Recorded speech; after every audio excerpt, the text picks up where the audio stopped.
नमस्कार। मैं दीपक कुमार, मेरा यूट्यूब चैनल स्टडी विद दीपक में आपका स्वागत करता हूं। आज के इस वीडियो के अंदर हमारी जो +2 की हिस्ट्री की बुक है उसका चैप्टर नंबर 7, एक साम्राज्य की राजधानी विजयनगर, तो उसका ये हमारा फर्स्ट लेक्चर है। तो आज नया चैप्टर और उसका फर्स्ट हमारा लेक्चर, और विजयनगर के बारे में ये मुख्य रूप से जो इसमें साम्राज्य के बारे में जो वर्णन किया गया है, यानी कि वर्तमान में जो आज का कर्नाटक है,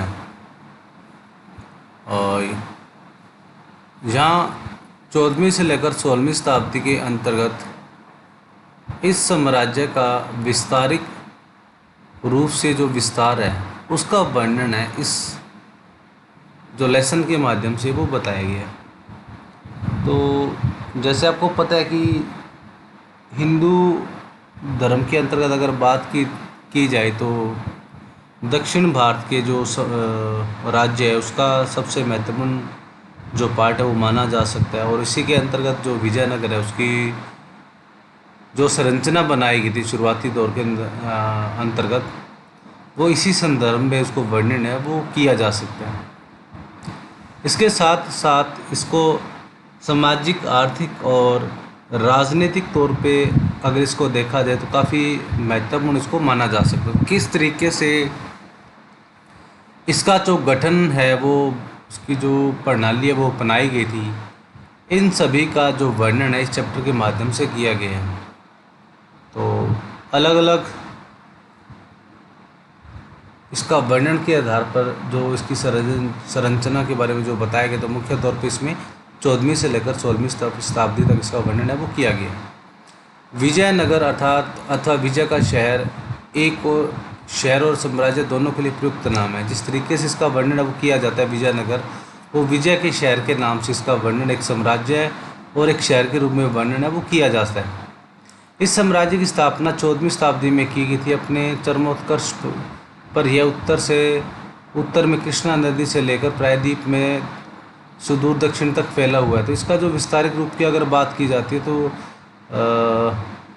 प्राचीन समय काल के अंदर ये उत्तर से लेकर इसका जो क्षेत्र था वो दक्षिण भारत के प्रायद्वीपीय तक फैला हुआ था।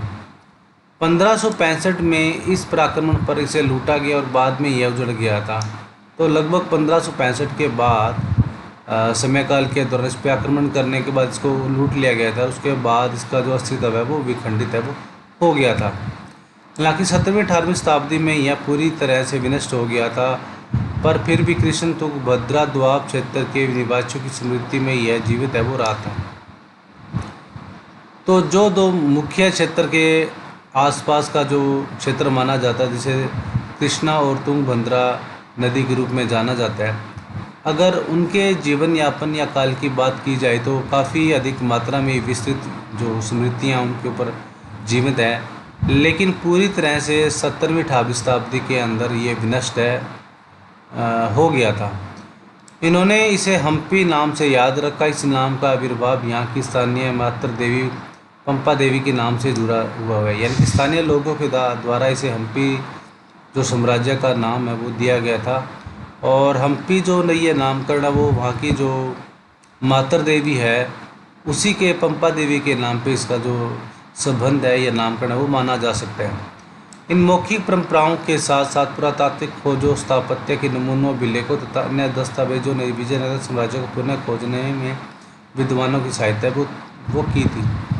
तो परंपराओं के आधार पर इसको मुख्य रूप से पुरातात्विक खोजों, स्थापत्य के नमूनों, अभिलेखों और अन्य दस्तावेजों के आधार पर विजयनगर साम्राज्य को पुनः खोजने में विद्वानों के द्वारा, इतिहासकारों के द्वारा काफ़ी जो वर्णन है वो किया गया। तो किन किन माध्यम के द्वारा इसका जो दृष्टिकोण जो वर्णन है वो किया गया, इन सभी का जो उल्लेख है इस चैप्टर के माध्यम से दिया गया।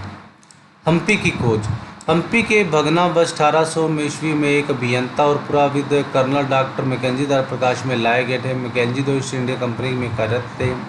वह स्थान पर पहला सर्वेक्षण मानचित्र तैयार वो किया गया था। लगभग 1800 ईस्वी के आसपास एक अभियंता भी इंजीनियर जो पुरातात्विक कर्नल डॉक्टर मैकेंजी के नाम से जाना जाता है। इनके प्रकाश में ये 1800 ईस्वी के आसपास है वो आया था। और मैकेंजी थे वो लगभग ईस्ट इंडिया कंपनी के कार्य कर रहे थे, और पहला इनका सर्वेक्षण जो मानचित्र है वो तैयार इस स्थान के ऊपर है वो किया गया था। उनके द्वारा हासिल शुरुआती जानकारियाँ विरापाक्ष मंदिर तथा पंपा देवी के पूजा स्थलों के पुरोहितों की स्मृतियों पर आधारित थी। तो जो इन्होंने जिन चीज़ों का उल्लेख किया है तो वो लगभग उसकी जो पुरानी यहाँ की जो ऐतिहासिक जो पंपा देवी है पूजा स्थल है, उनके पुरोहितों के जो स्मृतियों के आधार पर इसका वर्णन है वो किया गया है। कालांतर में 1856 ईस्वी में छाया चित्रकारों ने यहाँ के भवनों की चित्र संकलित करके आरंभ किए, जिससे शोधकर्ता उनका अध्ययन वो कर पाए। यानी कि उसके बाद जो रिसर्चर थे वो छाया चित्रों को या फोटोग्राफी के माध्यम के द्वारा इन भवनों की चित्रों के द्वारा इनको जो संकलन किया गया था, इकट्ठा किया गया था, उसके माध्यम के द्वारा इसका जो अध्ययन स्टडी थी वो की गई थी। 1836 ईस्वी में अभिलेखकर्ताओं ने यहाँ और हम्पी के अन्य मंदिरों में कई दर्जन अभिलेखों को इकट्ठा करना आरंभ कर दिया था। इस शहर तथा साम्राज्य के इतिहास के पुनर्निर्माण के प्रयास में इतिहासकारों ने इस स्रोतों की विदेशी यात्राओं के वृत्तांतों तेलुगु, कन्नड़, तमिल और संस्कृत में लिखे गए साहित्य से मिलान किया गया था। तो जितने भी अभिलेखकर्ता यहाँ इस हम्पी मंदिर और उसके साम्राज्य के अभिलेखों से इकट्ठा है वो उन्होंने 1836 के आसपास है वो इकट्ठा किया था। इसका जो साम्राज्य और ऐतिहासिक पौराणिक जो वर्णन है आर्कियोलॉजिकल डिपार्टमेंट द्वारा, तो उन सभी को जो विदेशी जितने भी यहाँ के यात्री वृत्तांत थे उन्होंने अलग भाषाओं के अंदर तेलुगु, कन्नड़, तमिल, संस्कृत में लिखे गए जितने भी इनके साहित्य स्रोत थे, उन सभी के साथ इनका जो मिलान है इतिहासकारों के द्वारा इनका किया गया था, और क्रॉस वेरिफिकेशन माध्यम के द्वारा इनकी जो रिसर्च है वो की गई थी। तो राय, नायक और सुल्तान। परंपरा और अभिलेखीय साक्ष्यों के अनुसार विजयनगर साम्राज्य की स्थापना दो भाइयों हरिहर और बुक्का नामक द्वारा 1336 में की गई थी। साम्राज्य की स्थापना की जब बात की जाती है तो अभिलेखीय साक्ष्यों के आधार पर विजय साम्राज्य की जो स्थापना थी, जो दो भाई थे हरिहर और बुक्का, उनके द्वारा 1336 ईस्वी के अंदर इसकी जो स्थापना थी वो की गई थी। इस साम्राज्य की अस्थिर सीमाओं में अलग अलग भाषाएं बोलने वाले तथा अलग अलग धार्मिक परंपराओं को मानने वाले लोग रहते थे। यानी कि इस साम्राज्य के अंदर अलग अलग सीमाओं के अंदर जो रहने वाले लोग थे वो अलग अलग भाषाओं, बोलियों का प्रयोग वो करते थे, और अलग अलग जो धार्मिक रीति रिवाज थे उनका प्रयोग है वो किया जाता था। अपनी उत्तरी सीमाओं पर विजयनगर शासकों ने अपने समकालीन राजाओं, जिसमें दक्कन के सुल्तान तथा उड़ीसा के गणपति शासक शामिल थे, और नदी घाटियों तथा लाभकारी विदेशी व्यापार से उत्पन्न संपदा पर अधिकार के लिए संघर्ष है वो किया। यानी कि इस उत्तरी सीमाओं के शासकों ने अपने जितने भी जो समकालीन यानी कि उस समय के मौजूदा समय के अंदर जब बात की जाती है तो उसमें दक्षिण भारत के, उड़ीसा के, और जितनी भी जो नॉर्थ भारत के अंदर जो घाटियाँ और मध्य भारत की जो घाटियाँ और जितने भी विदेशी व्यापार से संबंधित जो प्रोडक्शन और उसकी रेवेन्यू से संबंधित जो अधिकार थे, उनसे उस समय काल के अंदर जो राजाओं ने जो काफ़ी संघर्ष की स्थिति थी, वो युद्ध की स्थिति है वो इनके अंदर देखी है वो जा सकती है। साथ ही इन राज्यों के बीच संपर्क से विचारों का आदान प्रदान विशेष रूप से स्थापत्य के क्षेत्र में होने लगा था। इसी के अंतर्गत इन राजाओं और राज्यों के बीच में जो कम्युनिकेट का जो आदान प्रदान करने के लिए जो साधन था, उसमें विशेष रूप से जो स्थापत्य कला के भवन निर्माण से संबंधित है वो माने जा सकते थे। उनके बीच में आपस में जो रिलेशन है वो देखा जा सकता है। विजयनगर के शासकों ने अवधारणाओं और भवन निर्माण की तकनीकों का ग्रहण किया और जिन्हें उन्होंने आगे और विकसित है वो किया था। तो विजयनगर शासकों की जितने भी जो भवन निर्माण से संबंधित टेक्नोलॉजी के बारे में और जितनी भी अवधारणाएं थी उनके शासकों से संबंधित है, वो उन्होंने आगे ले जाने के लिए विजयनगर से संबंधित शासक थे, उन्होंने काफ़ी जो महत्वपूर्ण कार्य वो किए थे। इस साम्राज्य को कई भागों से पहले शक्तिशाली राज्यों जैसे तमिलनाडु में चोल और कर्नाटक में हुए सालों के राज्यों का विकास देखा था। तो काफ़ी महत्वपूर्ण स्थिति के अंतर इसमें जो डेवलपमेंट है वो शासन प्रशासन से संबंधित जो कार्यप्रणाली थी वो राजाओं के द्वारा अपनाई है वो जाती थी। इन क्षेत्रों को के शासक वर्ग ने विशाल मंदिर जैसे तंजावुर के वृद्धेश्वर मंदिर तथा बेलूर के चनकेश्वर मंदिर को संरक्षण प्रदान किया था।